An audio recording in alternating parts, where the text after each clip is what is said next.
ٹھیک ہے میم، انشاءاللہ اسٹارٹ کر سکتے ہیں۔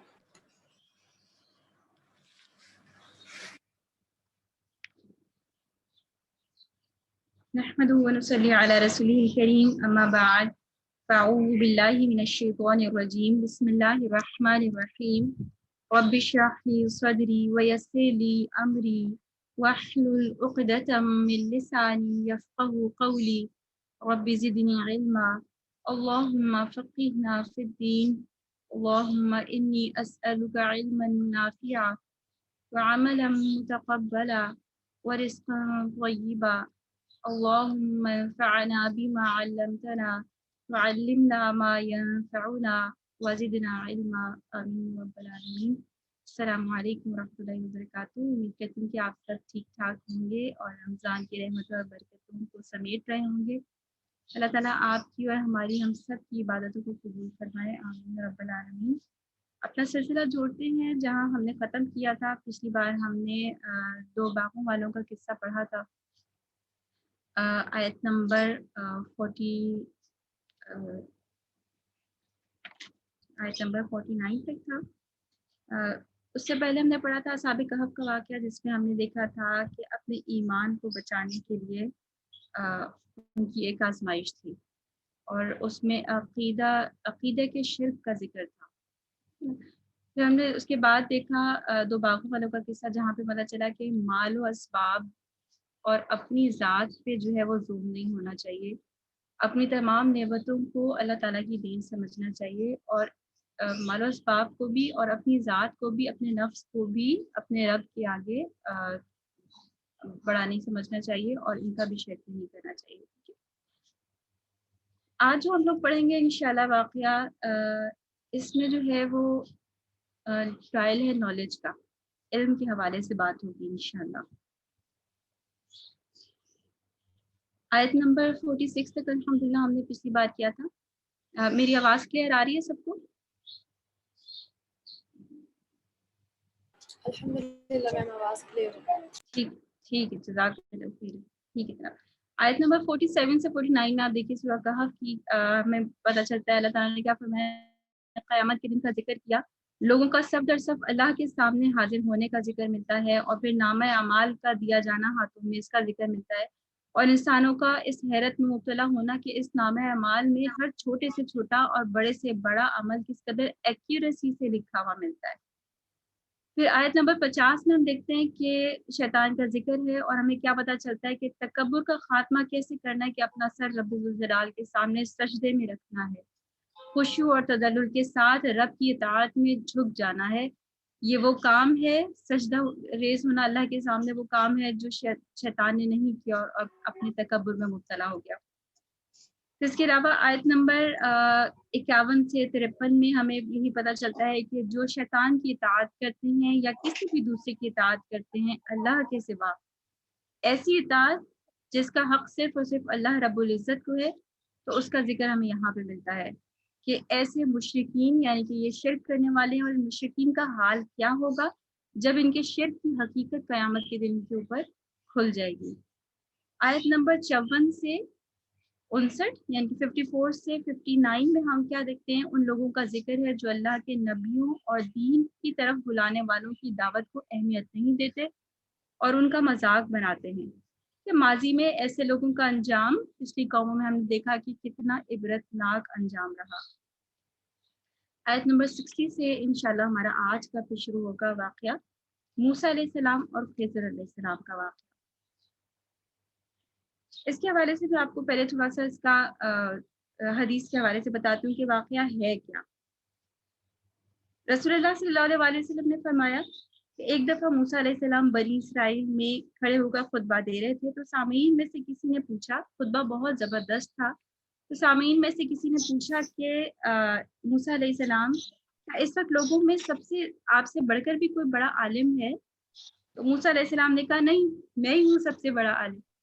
بظاہر یہ بات تو بالکل درست تھی، کیونکہ انبیاء جو ہیں وہ عام عوام کے مقابلے میں واقعی میں علم کا منبع ہوتے ہیں، اور موسیٰ علیہ السلام اس وقت شریعت کا علم رکھتے تھے، نبی تھے، اور ان کے پاس سب سے زیادہ علم موجود تھا لوگوں میں۔ وہاں پہ اللہ تعالیٰ نے موسیٰ علیہ السلام کو وحی کی اور ان کو بتایا کہ اللہ کا کوئی اور بندہ بھی ہے جو کہ ان سے زیادہ علم رکھتا ہے یا ایک مختلف قسم کا علم رکھتا ہے جو موسیٰ علیہ السلام نہیں رکھتے۔ اپنے علم پر یہاں سے ہمیں کیا پتہ چلا کہ اپنے علم پر کبھی بھی فخر نہیں کرنا چاہیے، تکبر نہیں کرنا چاہیے، کیونکہ ہر علم والے پر ایک علم والا موجود ہے، اور سب سے زیادہ علم والا کون ہے؟ جس کے پاس ہر قسم کا علم ہے، وہ ہے العلیم، یعنی کہ اللہ رب العزت۔ اللہ تعالیٰ نے موسیٰ علیہ السلام کو، حدیث سے ہمیں کیا پتہ چلتا ہے، ان کو بتایا کہ آپ دو دریاؤں کے سنگم یعنی کہ بحر ارزق اور بحر ابیض، ان کے سنگم یعنی کہ ان کا ملاپ جہاں پر ہے، وہاں پر اللہ تعالیٰ کا ایک اور بندہ ہے جن سے وہ جا کے ملیں اور وہاں ان سے پھر علم حاصل کریں۔ موسیٰ علیہ السلام نے عرض کیا کہ میں انہیں کیسے مل سکتا ہوں؟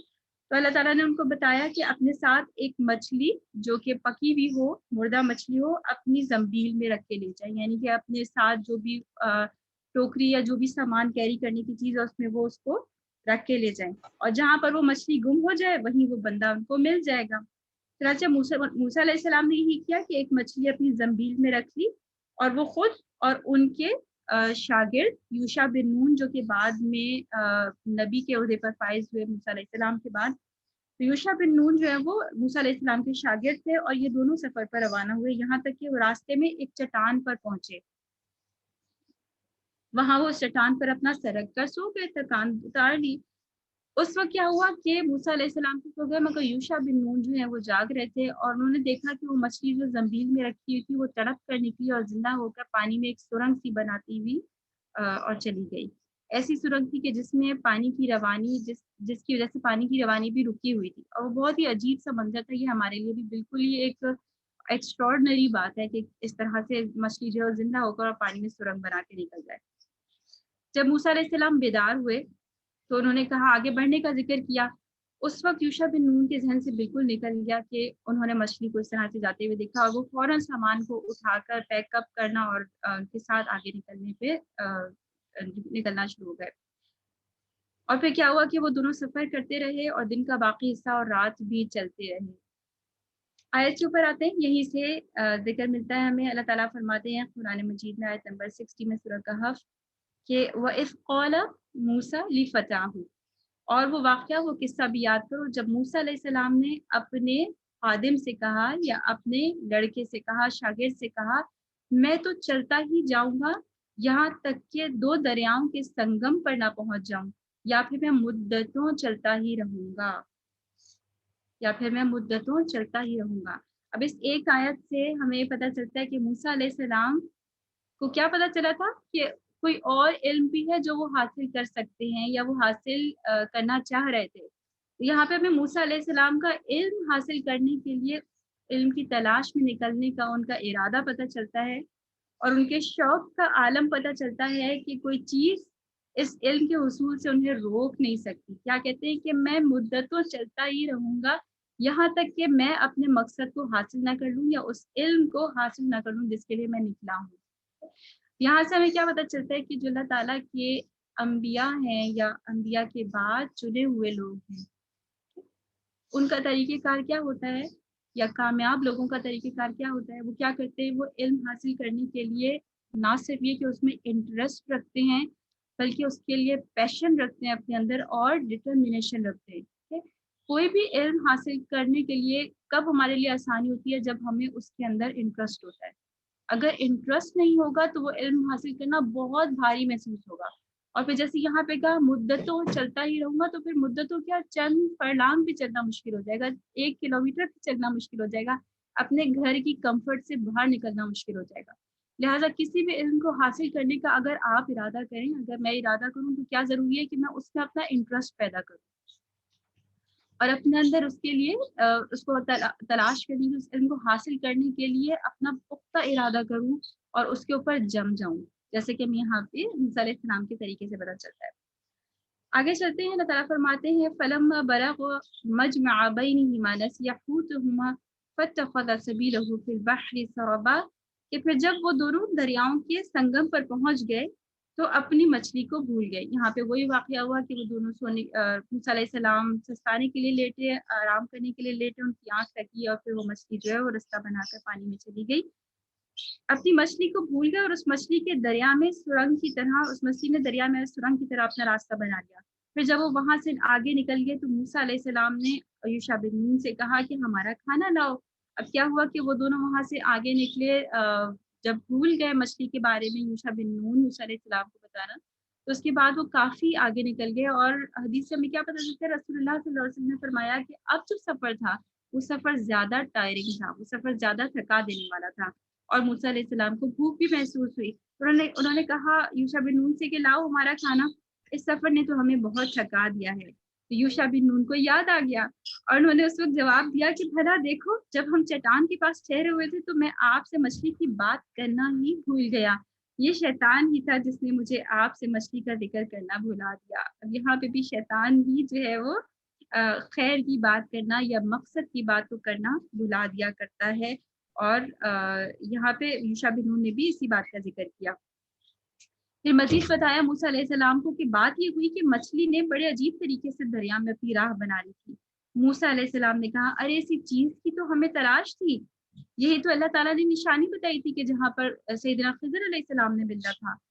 چنانچہ وہ دونوں اپنے قدموں کے نشانوں پر واپس چلے آئے, یعنی کہ انہوں نے ٹریک بیک کیا, جو سفر وہ اتنا طے کر کے یہاں تک آئے تھے واپس وہی سفر طے کر کے اور چٹان تک پہنچے جہاں پر انہوں نے آرام کیا تھا. موسیٰ علیہ السلام وہاں پر پہنچے یوشع بن نون کے ساتھ. وہاں انہوں نے ہمارے بندوں میں سے ایک بندے کو پایا جسے ہم نے اپنی رحمت سے نوازا تھا. اللہ تعالیٰ فرماتے کہ وہاں پر ان دونوں نے اللہ کے بندوں میں سے ایک بندے کو پایا جسے اللہ تعالیٰ نے اپنی رحمت سے نوازا ہوا تھا, یعنی کہ علم سے نوازا ہوا تھا. علم کیا ہے؟ اللہ تعالیٰ کی رحمت ہے. اور اپنے ہاتھ سے ایک خاص علم سکھایا تھا. اللہ تعالیٰ کیا فرماتے ہیں کہ اللہ تعالیٰ نے اپنی رحمت سے نوازا تھا اور اپنے ہاتھ سے ایک خاص علم سکھایا تھا. اب وہ اللہ کا خاص بندہ کیا تھا؟ ہمیں حدیث سے کیا پتہ چلتا ہے کہ وہ خضر علیہ السلام تھے. اور خضر علیہ السلام تھے کون, اس کے اوپر بھی علماء کی مختلف رائے پائی جاتی ہے. جو بہرحال جو بھی تھا وہ ایک اللہ کی مخلوق تھے, کہ انسان نہیں تھے. اور راجح رائے کیا ہے کہ وہ ایک فرشتے تھے. ان کا علم کیسا تھا؟ یہ علم موسیٰ علیہ السلام کے علم سے فرق تھا. موسیٰ علیہ السلام کے پاس کون تھا؟ شریعت کا علم تھا, اور خضر علیہ السلام کے پاس شریعت کا علم نہیں تھا, بلکہ یہ علم جو ہے وہ کچھ مختلف علم تھا. اچھا آپ لوگ جو ہے اپنا اسپیکر فون پلیز آف کر لیجیے, مائک آن آف کر لیجیے. جزاک اللہ خیر, بارک اللہ. تھوڑا سا اس بات کا وہ کیجیے کہ نوائز بیچ میں نہیں ہو, تاکہ باقی سب جو ہیں ساتھی وہ بھی اس کو سن سکیں انشاءاللہ. ٹھیک ہے جناب, آگے چلتے ہیں. تو موسیٰ علیہ السلام کا اور خضر علیہ السلام کا علم فرق تھا. اب ایسی بات یہ ہے کہ شاید خضر علیہ السلام جو ہے وہ بہت زیادہ علم رکھتے تھے موسیٰ علیہ السلام کے مقابلے میں, یا موسیٰ علیہ السلام کم علم رکھتے تھے کسی اور سے خضر علیہ السلام کے مقابلے میں. بلکہ یہ اسی طرح سے ہے جیسے ہم دنیا میں بھی دیکھتے ہیں کہ ایک ہوتا ہے ڈاکٹر اور ایک ہوتا ہے انجینئر. اب دونوں ہی ایکسپرٹ ہوتے ہیں مگر اپنی اپنی فیلڈ کے ایکسپرٹ ہوتے ہیں. جی پلیز اپنا مائک آف کر لیجیے, میوٹ کر لیجیے. جی تہنیات آپ میوٹ آل کر دیجیے پلیز تمام پارٹیسپینٹس کے لیے. جزاک اللہ خیرن. جی یہ ایسے ہی ہے جیسے دنیا میں ہم دیکھتے ہیں کہ ایک ڈاکٹر ہے اور ایک انجینئر ہے. ایک اگر ڈاکٹر ہے تو وہ بھی ایک ایکسپرٹ ڈاکٹر ہے, اور اگر کوئی انجینئر ہے تو وہ بھی کوئی ایکسپرٹ انجینئر ہے. تو دونوں اپنی اپنی فیلڈ کے ایکسپرٹس ہوتے ہیں اور دونوں کا علم جو ہے وہ الگ ہوتا ہے.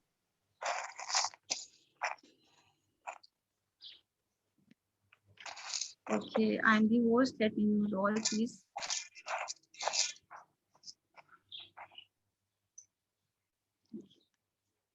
ٹھیک جزاک اللہ خیر.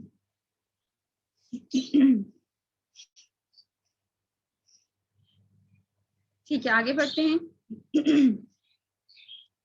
موسیٰ علیہ السلام نے خضر علیہ السلام سے کیا کہا؟ موسیٰ علیہ السلام نے کہا کہ اگر میں آپ کی پیروی کروں تو کیا آپ اس بھلائی کا کچھ حصہ مجھے بھی سکھا دیں گے جو آپ کو سکھائی گئی ہے؟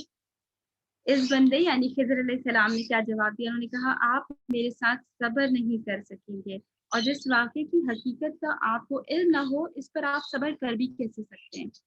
اب اس آیت میں دیکھیں اللہ تعالیٰ نے واقعی میں ایک انسانی نفسیات کا ایک یہاں پہ بہت ہی اہم پہلو جو ہے وہ واضح کیا ہے کہ جس چیز کے بارے میں ہمیں علم نہیں ہوتا تو ہم کیا ہوتے ہیں، ہم تھوڑا سا اس بارے میں تھوڑا سا بے صبرے ہوتے ہیں. ہم کیا کرتے ہیں، ہم جاننا چاہتے ہیں کہ وہ چیز ہے کیا، اور اس کے لیے ہم کیا کرتے ہیں، پھر ہم سوال کرتے ہیں. ٹھیک ہے، تو ہمارے ساتھ بھی ایسے ہی ہوتا ہے، اکثر ایسے ہی ہوتا ہے انسان ہونے کے ناطے کہ جس بات کا ہمیں علم نہ ہو تو ہم سوال کرتے ہیں، ہم اس کو جاننے کی کوشش کرتے ہیں. مثلاً گاڑی میں اگر جا رہے ہوں آپ، سپوز آپ اپنے ہسبینڈ کے ساتھ جا رہی ہیں، اور آپ کے ہسبینڈ جو ہے وہ جس روٹ پہ عام طور پہ جس روٹ سے جا رہے ہوتے ہیں اچانک وہ راستہ بدلتے ہیں، تو آپ کیا کریں گی؟ آپ فوراً سوال کریں گی کہ ارے یہ کون سے راستے سے جا رہے ہیں؟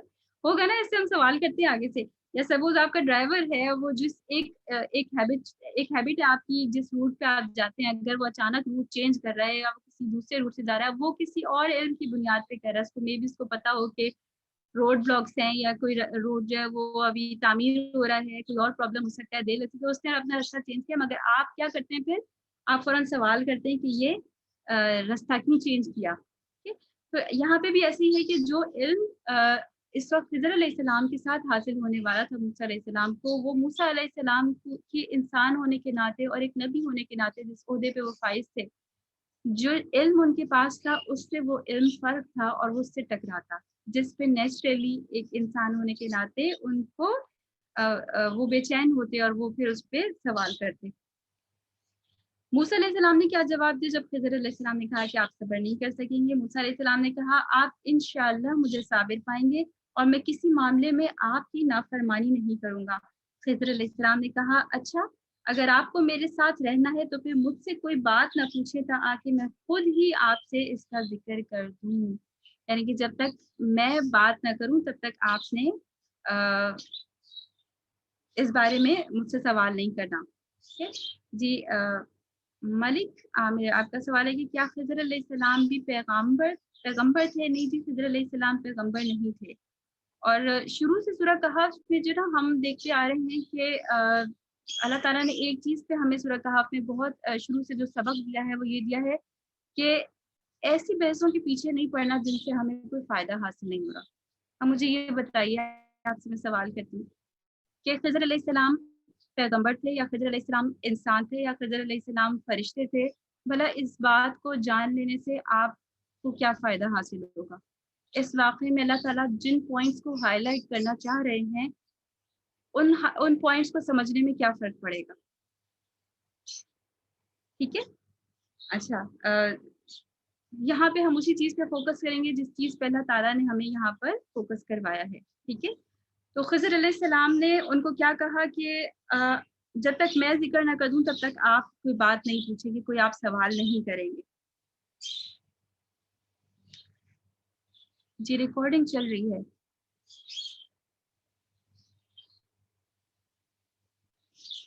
ریکارڈنگ پہ آن ہے یہ. ٹھیک ہے جناب. اچھا یہاں پہ ہم دیکھتے ہیں، تھوڑا سا پوز کرتے ہیں کہ خضر علیہ السلام نے اپنی کچھ رولز اور ریگولیشنز رکھے ان کے سامنے، موسیٰ علیہ السلام کے سامنے. اچھا اس واقعے میں ابھی تک ہم نے دو استاد اور شاگرد کے ریلیشن شپ دیکھے. پہلے ہم نے کیا دیکھا تھا کہ یوشع بن نون اور موسیٰ علیہ السلام، جس میں موسیٰ علیہ السلام جو ہے وہ ٹیچر تھے، وہ استاد تھے، اور یوشع جو ہے وہ ان کے شاگرد تھے. اب یہاں پہ ہم ایک دوسرا ریلیشن دیکھ رہے ہیں جس میں خضر علیہ السلام جو ہیں وہ استاد ہیں اور موسیٰ علیہ السلام جو ہیں وہ ان کے شاگرد ہیں.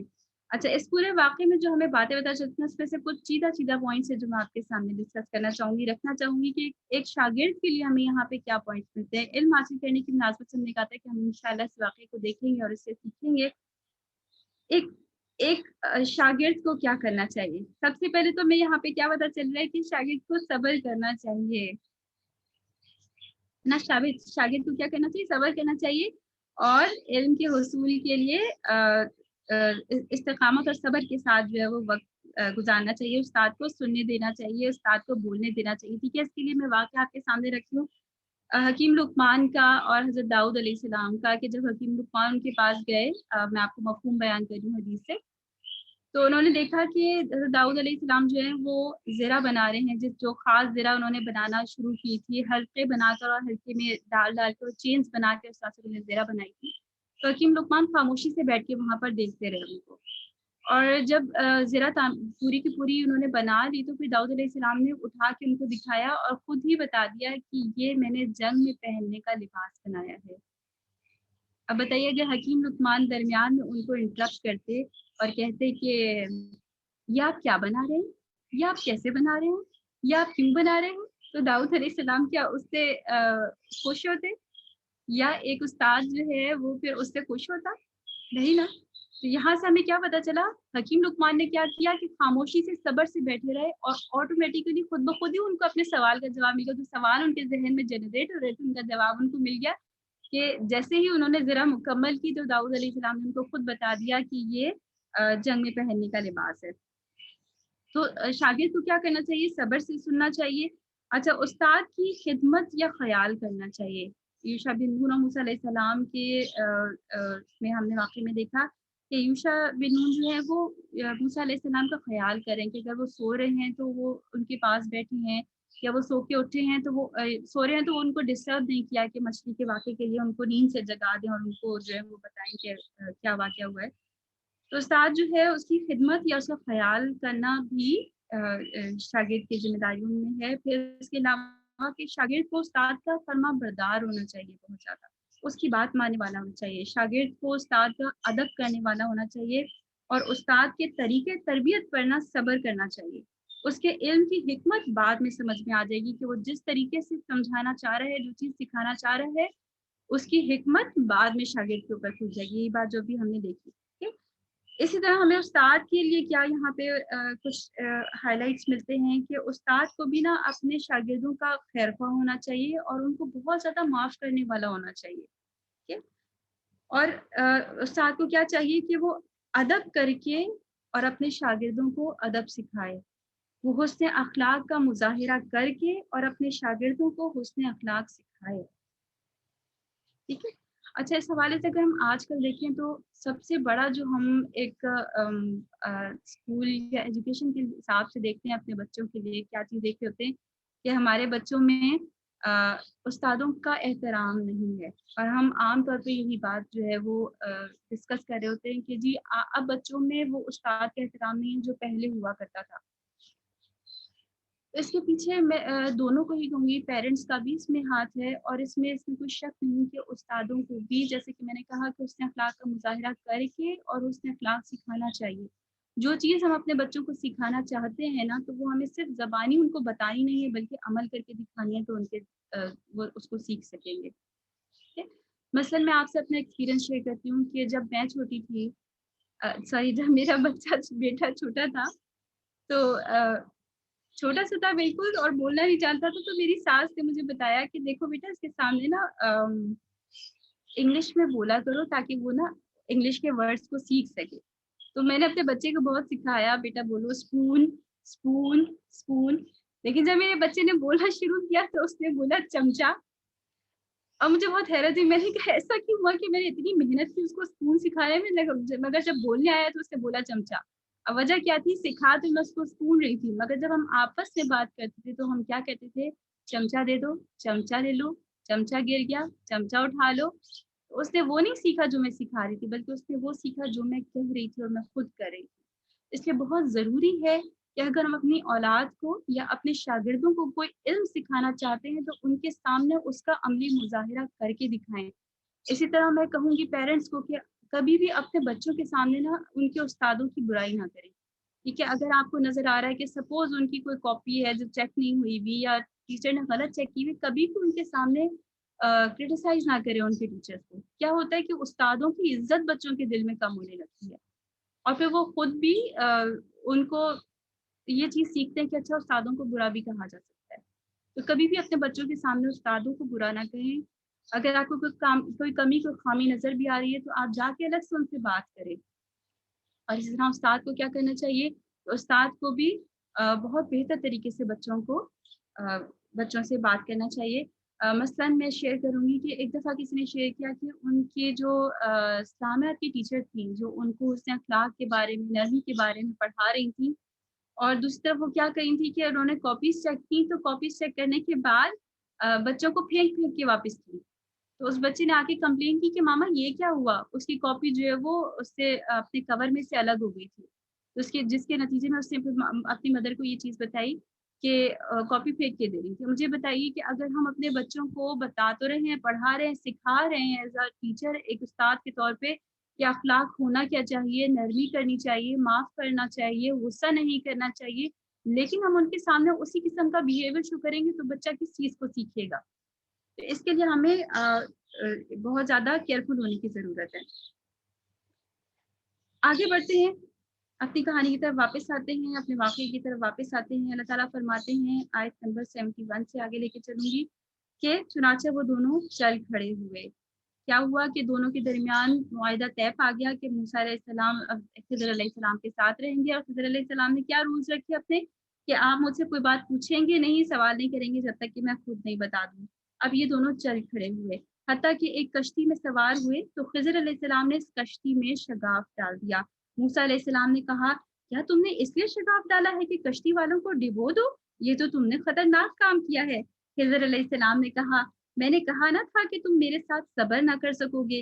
موسیٰ علیہ السلام نے جواب دیا، اوہ مجھ سے بھول ہو گئی، مجھ سے جو بھول ہو گئی اس پر گرفت نہ کرو اور میرے لیے میرا کام مشکل نہ بناؤ۔ چنانچہ وہ دونوں پھر چل پڑے۔ اب یہاں سے کیا پتہ چلتا ہے کہ خضر علیہ السلام نے ان کو ایکسکیوز کر دیا، ٹھیک ہے، اور پھر وہ آگے فردر اپنے جرنی پر چل پڑے، علم حاصل کرنے کی تلاش میں، علم کی تلاش میں وہ دوبارہ آگے چل پڑے۔ چنانچہ وہ دونوں پھر چل کھڑے ہوئے یہاں تک کہ ایک لڑکے کو ملے جسے خضر علیہ السلام نے مار ڈالا۔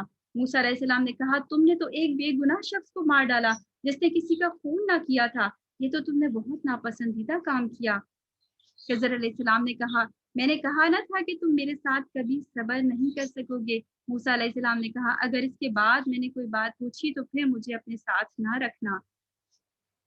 اللہ کے رسول نے فرمایا، ایک حدیث سے ہمیں پتہ چلتا ہے کہ اگر موسیٰ علیہ السلام یہاں پر یہ بات نہ کرتے تو شاید وہ اور آگے چلتے رہتے اور اللہ تعالیٰ کی مشیت اور ارادے اور اللہ تعالیٰ کی کائنات میں جس طرح سے اللہ تعالیٰ اپنے بندوں سے کام لیتا ہے ہمیں مزید اسرار و رموز اس کے پتہ چلتے ہیں۔ موسیٰ علیہ السلام نے اب کیا کہا کہ اچھا اگر اس کے بعد میں نے کوئی بات پوچھی تو پھر مجھے اپنے ساتھ نہیں رکھنا، اب میری طرف سے آپ پر کوئی عذر باقی نہ رہے گا۔ چنانچہ پھر وہ دونوں چل پڑے۔ دوسری بار جب موسیٰ علیہ السلام سے غلطی ہوئی تو خضر علیہ السلام نے کیا کیا؟ ڈانٹ ڈپٹ نہیں کی، بلکہ ان کو پھر آگے سے معاف کر دیا اور علم حاصل کرنے کے لیے ان کے لیے راستے کھولے رکھے۔ چنانچہ پھر وہ دونوں چل کھڑے ہوئے یہاں تک کہ وہ دونوں ایک بستی والوں کے پاس آئے اور ان سے کھانا مانگا، مگر ان لوگوں نے ان کی ضیافت کرنے سے انکار کر دیا۔ وہاں انہوں نے ایک دیوار دیکھی جو گرنے ہی والی تھی۔ خضر علیہ السلام نے اس دیوار کو پھر سے قائم کر دیا۔ موسیٰ علیہ السلام نے خضر علیہ السلام سے کہا، اگر آپ چاہتے تو ان سے اس کام کی اجرت بھی لے سکتے تھے۔ خضر علیہ السلام نے کہا، اب میرا اور تمہارا ساتھ ختم ہوا، اب میں آپ کو ان باتوں کی حقیقت بتاتا ہوں جن پر آپ صبر نہیں کر سکے۔ اب جو بھی واقعات ہوئے، یہ جو 3 واقعات اس میں ابھی ہم نے دیکھے، ایک تو یہ تھا کہ جس میں کشتی میں شگاف کر دیا، اور پھر اس کے بعد کون سا واقعہ تھا کہ ایک لڑکی کو انہوں نے قتل کر دیا، اور پھر تیسرا واقعہ کیا تھا یہاں پر کہ جس میں وہ بستی والوں کے پاس گئے اور بستی والوں نے ان کی مہمان نوازی نہیں کی، اور وہیں پر انہوں نے دیکھا کہ ایک دیوار گرنے والی تھی، ایسی گرنے والی تھی کہ بستی والے بھی اس سے بچ کر گزرتے تھے، تو خضر علیہ السلام نے اس دیوار کو دوبارہ سے تعمیر کر دیا۔ اب یہاں پر خضر علیہ السلام موسیٰ علیہ السلام کو ان تمام واقعات کی حقیقت بتا رہے ہیں کہ یہ انہوں نے کیوں کیا۔ کشتی کا معاملہ تو یہ تھا کہ وہ چند مسکینوں کی ملکیت تھی جو دریا پر محنت مزدوری کرتے تھے۔ اب اس بات کا خیال رکھیے گا کہ وہ مسکین تھے جن کی وہ کشتی تھی، اور انہوں نے موسیٰ علیہ السلام اور خضر علیہ السلام کو اپنی کشتی میں جگہ دی تھی دریا کو پار کرنے کے لیے۔ خضر علیہ السلام کہتے ہیں، میں نے چاہا کہ اس کشتی کو عیب دار کر دوں، کیونکہ ان کے آگے ایک ایسا بادشاہ تھا جو ہر کشتی کو زبردستی چھین لیتا تھا۔ یعنی کہ یہ کیا تھا کہ انہوں نے اللہ تعالیٰ کے اذن سے، جیسے کہ ہم آگے دیکھیں گے، انہوں نے بتایا کہ میں نے جو بھی کیا اللہ کے اذن سے کیا۔ انہوں نے اس کشتی کے اطراف سے، سائڈ سے، بیچ میں سے نہیں بلکہ پیندے میں سے نہیں بلکہ اطراف سے ایک پھٹے کو توڑ دیا، جس سے کیا ہوا کہ وہ کشتی جو ہے وہ عیب دار ہو گئی۔ اور کیا ہوا کہ کچھ آگے جا کر ایک بادشاہ تھا جو لوگوں کی کشتیاں جو ہے وہ غصب کرتا تھا، بزور جو ہے ان کی کشتیاں لے لیتا تھا۔ تو اس طرح سے کیا ہوا کہ ان کی کشتی عہدار ہو گئی، تو وہ بادشاہ جو ہے وہ ان کی کشتی وہ ان کی کشتی نہ لیتا۔ اب کشتی کا سوراخ تو بند کیا جا سکتا ہے، اس کو تو مرمت کی جا سکتی ہے، مگر اس کی وجہ سے ان کا روزگار جو ہے وہ بچ گیا۔ اچھا، اس واقعے سے ہم یہ بھی دیکھ چاہتے ہیں کہ ہمارے لیے اس میں کیا ریمائنڈر ہے۔ پھر تو آپ یہ دیکھیے کہ مسکین تھے اور مسکینوں کی پھر کشتی میں سوراخ ہو گیا۔ بارہا ہمارے ساتھ بھی اس طرح سے ہوتا ہے کہ جب بھی اپنی زندگی میں ہمیں کبھی ایسا محسوس ہو کہ ہماری کشتی میں سوراخ نظر آئے اور لگے کہ ہم ڈوب رہے ہیں، یعنی کہ اپنے حالات و واقعات بہت مشکل نظر آئیں اور ایسا لگے کہ جیسے ہم بے بس ہو گئے ہیں اپنے حالات و واقعات کے سامنے اور مشکلات کے سامنے، تو ایسے موقعوں پہ کیا کریں کہ اللہ کی مشیت پر بھروسہ کریں، اس کی پلاننگ پر بھروسہ کریں، اللہ پہ توکل کریں۔ ہمیشہ ہمارے فائدے کے لیے اللہ تعالیٰ کی ہر پلاننگ ہوتی ہے، اللہ تعالیٰ کا ہر ارادہ ہوتا ہے، اللہ تعالیٰ کا ہر کام ہوتا ہے، اور یہ ہمیں بعد میں پتہ چلتا ہے کہ وہ ہمارے فائدے کے لیے تھا۔ جیسے کہ یہاں پہ اللہ تعالیٰ نے ان کے لیے ان مسکینوں کی کشتی کو بچا لیا۔ بظاہر کیا تھا، موسیٰ علیہ السلام کی نظر میں یہ ایک غلط کام تھا کہ ایک جن لوگوں نے اپنی کشتی میں بٹھایا انہیں کی کشتی کو پھر سوراخ کر دیا جائے، لیکن یہاں پہ یہ بات پتہ چل رہی ہے کہ موسیٰ علیہ السلام جو ہے وہ کشتی میں حالانکہ سوار تھے خضر علیہ السلام کے ساتھ، لیکن خضر علیہ السلام پر وہی نازل ہو رہی تھی، اللہ تعالیٰ کی طرف سے ان کو پیغام ملا اس میں سوراخ کرنے کے لیے، لیکن موسیٰ علیہ السلام کو اس وحی کا اندازہ نہیں ہوا۔ ایک وحی وہ ہے جو موسیٰ علیہ السلام پر نازل ہوتی تھی، جو جبریل علیہ السلام لے کر آتے تھے، جو کہ انبیاء پر شریعت کے علم کے لیے نازل ہوتی تھی، مگر یہ مختلف قسم کی وحی تھی جو خضر علیہ السلام پر نازل ہو رہی تھی۔ مزید آگے چلتے ہیں، انہوں نے کیا بتایا کہ اور لڑکی کا قصہ یہ ہے کہ اس کے والدین مومن تھے۔ والدین کون تھے؟ ایمان رکھنے والے تھے۔ ہمیں اندیشہ ہوا کہ یہ لڑکا اپنی سرکشی اور کفر کی وجہ سے، یعنی کہ اس لڑکی کا فیوچر کا بھی ان کو اندازہ تھا، ان کو پتہ تھا، اور کیا بتاتے ہیں کہ اپنی سرکشی اور کفر کی وجہ سے ان پر کوئی مصیبت نہ لا کھڑی کرے، لہٰذا ہم نے چاہا کہ ان کا پروردگار اس لڑکی کے بدلے انہیں اس سے بہتر لڑکا عطا کر دے جو پاکیزہ اخلاق والا اور قرابت کا بہت زیادہ خیال رکھنے والا ہو۔ اب یہاں پہ ہمیں کیا سوچنا ہے؟ جب بھی ہماری زندگی میں کوئی بھی واقعہ یا حادثات کوئی بھی مستقل تبدیلی پیدا کر دے تو کیا کرنا ہے؟ صبر کرنا ہے، اور صبر کرتے ہوئے اپنے رب کی مشیت پر بھروسہ کرنا ہے، اپنے رب پر توکل کرنا ہے۔ وہ اس صبر پر نہ صرف یہ کہ بہت زیادہ اجر دے گا بلکہ بہت بہترین نعم البدل بھی عطا کرے گا۔ مزید آگے چلتے ہیں، پھر انہوں نے خضر علیہ السلام نے بتایا کہ اور دیوار کی بات یہ ہے کہ وہ 2 یتیم لڑکوں کی تھی جو اس شہر میں رہتے تھے۔ اب دوبارہ دیکھیے یہاں پہ پیچھے ہم نے کیا دیکھا؟ مسکین تھے، پھر ہم نے کیا دیکھا کہ مومن ماں باپ تھے، اور پھر ہم نے کیا دیکھا کہ 2 یتیم لڑکے تھے۔ اور خاص بات کیا ہے ان کی کہ اس دیوار کے نیچے ان کے لیے خزانہ مدفون تھا، اور ان کا باپ ایک صالح آدمی تھا، وَكَانَ أَبُوهُمَا صَالِحًا، کہ ان کا باپ ایک صالح آدمی تھا۔ یہاں پہ بھی کیا پتہ چل رہا ہے کہ نہ صرف ایمان بلکہ ایمان کے بعد صالح عمل کی بھی بات ہے۔ لہٰذا آپ کے پروردگار نے چاہا کہ یہ دونوں یتیم اپنی جوانی کو پہنچ کر اپنا خزانہ نکال لے، یعنی اگر وہ دیوار گر جاتی تو وہ خزانہ جو ہے وہ ایکسپوز ہو جاتا، اور جن لوگوں کی نیت میں خرابی تھی وہ اس کو لے جاتے اور یہ بچے پھر اس سے محروم رہ جاتے۔ تو اللہ تعالیٰ کے اذن سے کیا ہوا کہ انہوں نے وہاں پر وہ دیوار کو واپس تعمیر کر دیا تاکہ جب یہ بچے بڑے ہوں، یتیم بچے بڑے ہوں، تو پھر وہ اس مال کو نکال سکے، اس خزانے کو وہاں سے نکال سکے۔ تو یہاں پہ بھی بہت اہم ہمیں ایک بات پتہ چل رہی ہے، اپنے لیے کیا سبق پتہ چل رہا ہے کہ اپنی زندگی میں اگر ہم صبر، اپنے رب کی اطاعت اور اللہ کی ذات پر توکل کریں، یعنی ایمان کے ساتھ صالح عمل کرتے رہیں اپنی زندگی میں، تو اس کا فائدہ خود ہمیں اپنی زندگی میں نہیں پہنچتا، صرف اپنی قبر میں نہیں پہنچتا، اور صرف اپنی آخرت میں نہیں پہنچتا، بلکہ اس کا فائدہ ہماری نسلوں تک پہنچتا ہے، نسلوں تک کو ہمارے صالح عمل کا اجر ملتا ہے۔ اپنی اولاد کے بہتر مستقبل کے لیے ہمیں کوئی بہت محل نما گھر نہیں چاہیے، ہمیں کوئی بینک بیلنسز نہیں چاہیے یا اور کاروبار نہیں چاہیے، بلکہ اس کے لیے کیا چاہیے؟ حقیقی معنوں میں صالح عمل چاہیے، ایمان اور صالح عمل چاہیے۔ تو آپ اگر ان کے لیے انتظام کرنا چاہتے ہیں تو بے شک آپ اپنا وقت لگائیے، گھر بنا لیجئے، اپنا کوئی بیلنس ان کے لیے بنائیے، کاروبار کو سیٹل کیجئے، مگر ان سب کاموں کے پیچھے اتنا زیادہ نہیں لگیں کہ اللہ کے نزدیک وَكَانَ أَبُوهُمَا صَالِحًا کا جو تمغہ ہے وہ تمغہ کھو دیں۔ یہ تمغہ اگر ہم نے کھو دیا تو ساری دنیاوی تیاری جو ہے نا ہماری وہ دھری کی دھری رہ جائے گی۔ مزید اس کے اختتام پہ ہمیں کیا پتہ چلتا ہے، خضر علیہ السلام کیا بتاتے ہیں کہ رحمت من ربک، یہ جو کچھ بھی میں نے کیا وہ کیا تھا؟ آپ کے پروردگار کی رحمت تھی۔ وما فعلتہ عن امری، کہ میں نے اپنے اختیار سے کچھ بھی نہیں کیا۔ یہ ہے ان باتوں کی حقیقت جن پر آپ صبر نہیں کر سکے۔ ہمیں کیا پتہ چلتا ہے یہاں پر کہ اللہ اپنی کائنات میں اپنی مخلوق سے کس طرح سے کام لے رہا ہے۔ ہم اس کا شعور نہیں رکھتے، ہم اس کا علم نہیں رکھتے، مگر ہم اس پر ایمان ضرور رکھتے ہیں۔ کون سا ایمان؟ ایمان بالغیب ضرور رکھتے ہیں، تبھی ہم ہدایت پا سکتے ہیں سیدھے راستے کی۔ کس بات کا ہم علم رکھتے ہیں؟ کہ اللہ کی ذات العلیم ہے۔ تمام علم کس کے لیے ہے، کس کے پاس ہے؟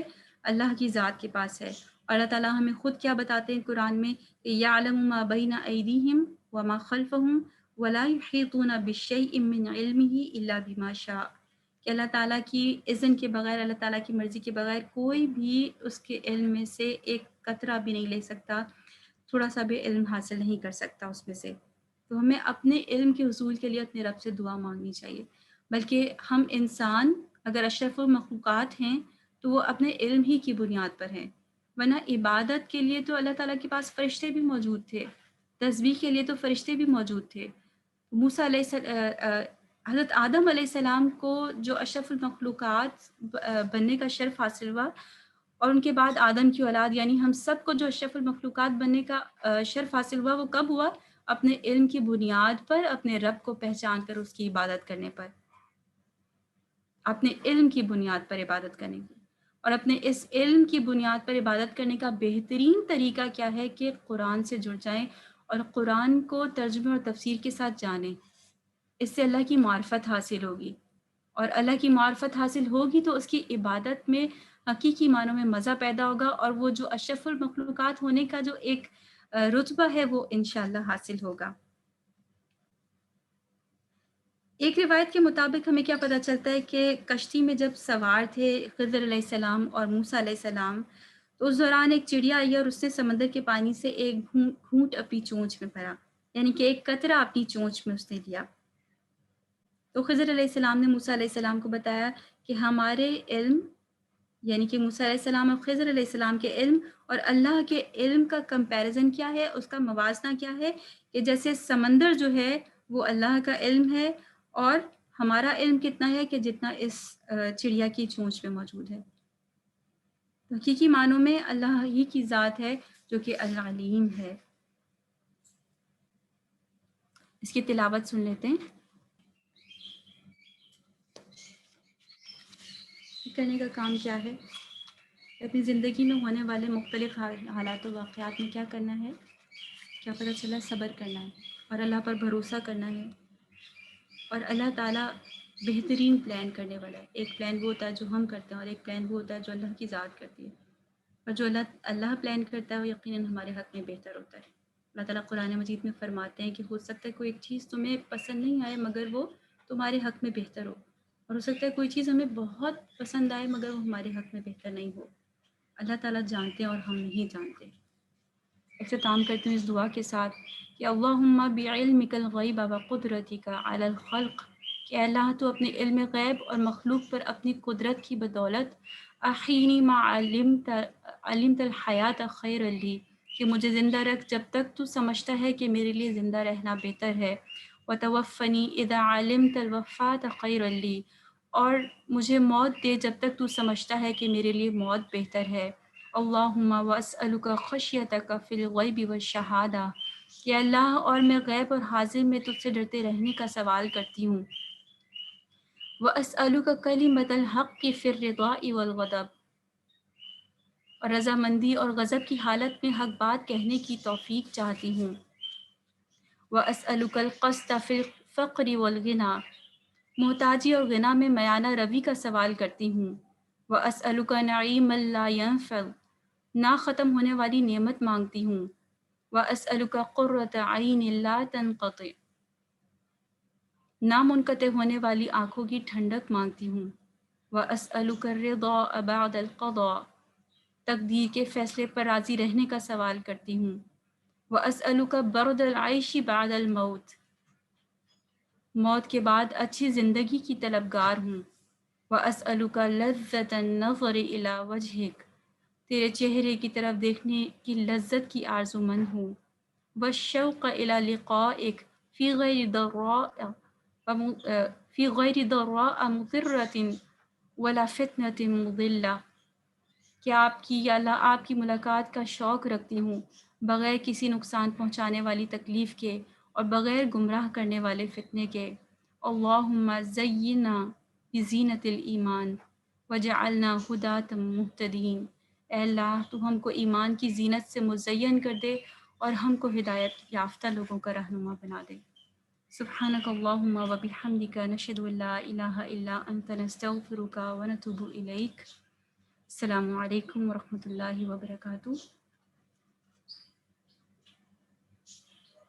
جی وعلیکم السلام ورحمۃ اللہ وبرکاتہ. جزاکم اللہ خیر وبارک اللہ فیکم. بہت شکریہ. بہت اچھے سے آپ نے ایک صورت کو کور کیا اور اچھے سے اس کو ریمائنڈ کروایا، اور اس میں بہت اچھے ہمارے لیے سبق تھے. اللہ تعالیٰ ہمیں اس پہ عمل کرنے کی توفیق عطا فرمائے. آمین رب العالمین. اگر کسی نے کچھ السلام کوشچن آپ لوگ پوچھ سکتے ہیں. السلام جی ایمن. علیکم. وعلیکم جی السلام میں یہ وبرکاتہ. جی پوچھ ایمن. رہی تھی، ہاں جی میں یہ پوچھ رہی تھی کہ شریعت میں نبی اور رسول میں فرق بتا رہی ہے، تو اور پیغمبر کو سے ہے کہ جو پیغام دینے والے ہوتے ہیں، ٹھیک ہے ہمارے نبی پاک صلی اللہ علیہ وسلم تھے اور نبی سب پیغمبر ہی ہے، تو وہ ہمیں اللہ کا پیغام دیتے تھے. لیکن ایمن آپ کی ساؤنڈ بالکل بھی کلیئر نہیں آ رہی ہے. ایمن سسٹر ایمن اس طرح کیجیے کہ آپ ٹائپ کر دیجیے. جی ٹائپ کر لیجیے، بہتر ہے. چلیں ٹھیک ہے. جی جب تک ایمن ٹائپ کرتی ہیں. اور کسی کا سوال ہو؟ جی کسی نے دعا پوچھی ہے. یہ دعا کون سی ہے؟ تو قرآنی اور مصنون دعائیں اگر آپ کے پاس اویلیبل ہو، الوداع پبلیکیشنز کی ہے. اس میں دعا نمبر 50 ہے اور یہ مصنون دعاؤں میں سے ہے.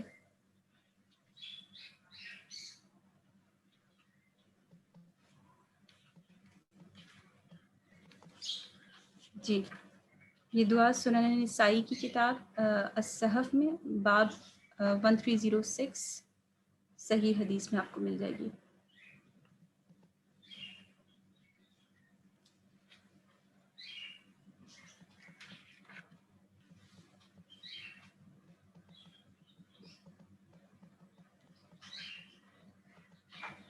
جی ایمن آپ کا سوال ہے کہ خضر علیہ السلام جو ہیں وہ رسول تھے یا پیغمبر تھے؟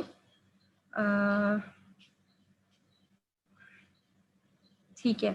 اچھا اس کو میں نے شروع میں تھوڑا سا واضح کیا تھا. خضر علیہ السلام جو ہیں سب سے پہلے تو دیکھیے ہمیں جو پتہ چلتا ہے اس میں علماء کی مختلف رائے ہیں. بعض کہتے ہیں کہ یہ انسان تھے اور بعض کہتے ہیں کہ یہ انسان نہیں تھے. رسول پیغمبر کون تھے؟ انسان تھے. ٹھیک ہے، لیکن جو راجح رائے ہے جو دلائل کے ساتھ واضح ہوتی ہے اس میں یہ پتہ چلتا ہے کہ یہ انسان نہیں تھے اور ان کے پاس شریعت کا علم نہیں تھا. ٹھیک ہے، شریعت کا علم موسیٰ علیہ السلام کے پاس تھا جو کہ اللہ تعالیٰ کے نبی تھے. ٹھیک ہے، اور اللہ تعالیٰ نے فرمایا یہاں پر قرآن میں کہ ان کے پاس مختلف علم ہے جو کہ ان کے پاس نہیں ہے. خضر علیہ السلام نے بھی کہا کہ جو علم میرے پاس ہے وہ آپ کے پاس نہیں ہے اور جو علم آپ کے پاس ہے وہ میرے پاس نہیں ہے. ٹھیک ہے، یعنی کہ ان کے پاس شریعت سے مختلف علم تھا، جس کا مطلب یہ ہوا کہ یہ نبی نہیں تھے. ٹھیک ہے، اس کے علاوہ راجح رائے ہمیں کیا پتہ چلتی ہے کہ یہ فرشتے تھے. ٹھیک ہے، اور اس کے علاوہ یہ مطلب آپ کو میں نے بتایا کہ فرشتے تھے، انسان نہیں تھے، تو یہ رسول یا پیغمبر بھی نہیں ہو سکتے. لیکن ان سب باتوں سے نا فرق کیا پڑتا ہے؟ یہ ایک بہت بحث ہوتی ہے، اور کیونکہ یہ چیزیں ماورائے عقل ہیں، ایکسٹراڈنری ہوتی ہیں، تو اس میں کوئی شک نہیں کہ ہمیں بہت انٹرسٹ ہوتا ہے کہ ہم ان کی حقیقت کو جانیں. مگر ہم سورہ کہف پہ ایک طریقہ دیکھتے آ رہے ہیں شروع سے، جو ہم نے وہ کیا تھا، پہچانا تھا. اللہ تعالیٰ نے ہمیں کیا بتایا کہ ایسی بات کے پیچھے نہیں پڑو یا ایسی بات کی ٹوم میں نہیں لگو کہ جس سے کوئی فائدہ حاصل نہ ہو. ٹھیک ہے. اب یہ علم حاصل کر کے کہ خضر علیہ السلام کیا تھے، بھلا بتائیے کہ ہمیں کیا فائدہ حاصل ہوگا؟ کوئی فائدہ حاصل ہوگا؟ ٹھیک ہے. تو اس کے اوپر بالکل بھی وہ نہیں ہوں، پریشان نہیں ہوں. ٹھیک ہے. اور اس کے اوپر زیادہ سوچے نہیں. یہ دیکھیں کہ وہ کر کیا رہے تھے اور اس کے پیچھے کیا ریزن تھا، کس طرح سے وہ کر رہے تھے، کہ اللہ کی مشیت تھی. اللہ تعالیٰ اپنی کائنات میں جو بھی کام کروا رہے ہوتے ہیں وہ اپنے فرشتوں سے کروا رہے ہوتے ہیں، اور ہم جو ہیں وہ اس کا شعور نہیں رکھتے. مطلب خضر علیہ السلام کی طرح اللہ تعالیٰ کی نہ جانے کتنی مخلوق ہے. اللہ تعالیٰ کون ہے؟ احسن الخالقین ہیں. اللہ کی اتنی مخلوق ہے جس کے بارے میں ہم جانتے بھی نہیں ہیں. ایون اگر آپ فرشتوں کے بارے میں جاننے کی کوشش کریں تو اتنی قسم کے فرشتے ہیں. ایسے فرشتے ہیں جو حاملین عرش ہیں. اگر آپ ان کا سائز دیکھیے تو وہ اتنے بڑے ہیں کہ انہوں نے اپنے ہاتھوں پہ عرش کو اٹھایا ہوا ہے، اور ان کے پیر 7 آسمانوں سے گزر کے زمین کے اندر دھس رہے ہیں. اس کے علاوہ جبریل علیہ السلام کے بارے میں کیا پتہ چلتا ہے؟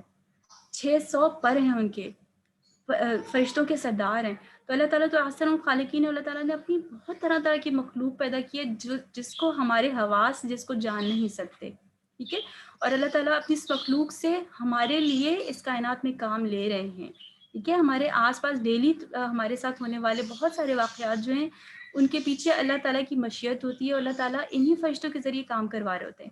اگر آپ یہ دیکھیے کہ اس وقت بھی آپ جہاں پہ بیٹھی ہوں گی وہاں پر آپ کے ساتھ صرف آپ کا ہمزاد شیطان نہیں ہے، بلکہ آپ کے ساتھ فرشتوں کی ایک پوری جماعت موجود ہے جو آپ کا خیال رکھنے کے لیے موجود ہے. 2 تو وہی موجود ہیں جو آپ کے اعمال لکھ رہے ہیں، ایک آپ کے دائیں طرف، ایک آپ کے بائیں طرف. اس کے علاوہ بھی کتنے فرشتے ہیں جو آپ کے ساتھ موجود ہوں گے.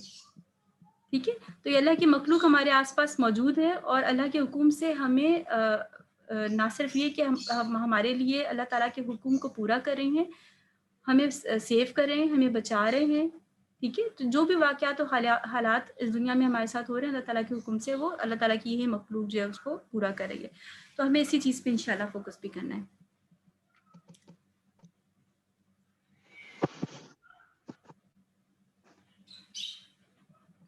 اور جی بالکل سب کچھ اللہ کے اذن سے ہے. جی آپ بالکل صحیح کہہ رہی ہیں. ایسا نہیں کہنا چاہیے کہ ایسا ہو جاتا، کاش ایسا ہو جاتا یا ویسا ہو جاتا. ٹھیک ہے. مومن کون ہے ہمیں کیا پتہ چلتا ہے یہاں سے؟ جو اللہ کی مشیت کو جانے سمجھے، اس کو ہر واقعے کو اور صبر کرے. ٹھیک ہے.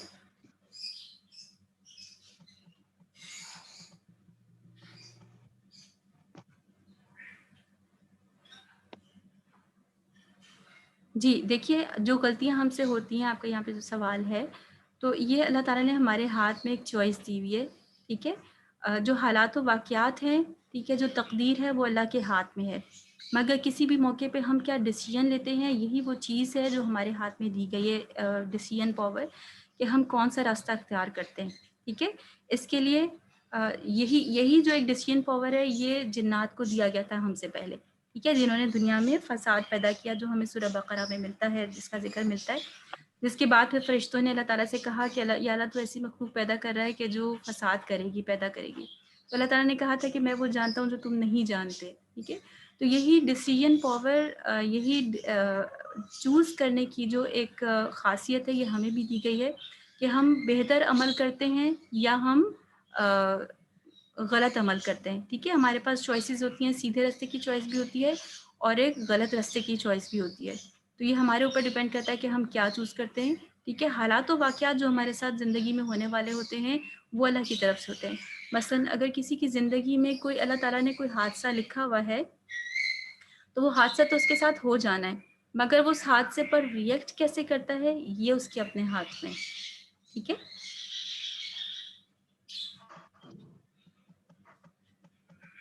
ٹھیک ہے.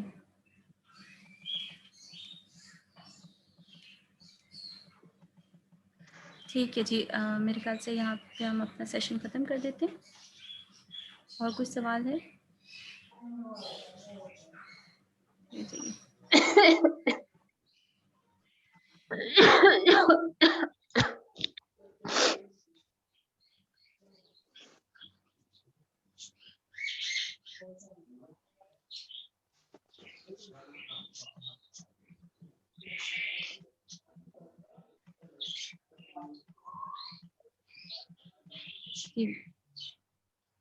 سبحانك اللهم وبحمدك نشهد ان لا اله الا انت نستغفرك ونتوب اليك. السلام علیکم ورحمۃ اللہ وبرکاتہ. وعلیکم السلام ورحمۃ اللہ وبرکاتہ. جزاک اللہ خیر.